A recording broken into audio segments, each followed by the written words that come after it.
Right, what we're going to do here is show you how to create a custom tab on Salesforce. So what we want to do is navigate to Setup, open that up in a new page, and in the top right of the actual home, we just click Create and scroll down to Custom Tab.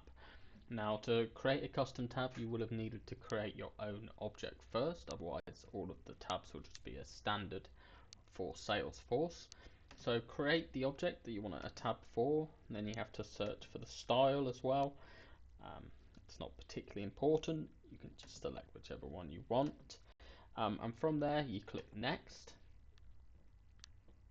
The next step will just mean you can actually change the visibility, so certain users wouldn't be able to see it. We don't mean sort of users on an individual level, more the user types. For this I'll just leave it as default and click next. And then again you can change it to be on different applications. So for this I'm just going to leave it to be on all the applications, but you can be more specific and change it. So from there you just click save, and then your tab has been created.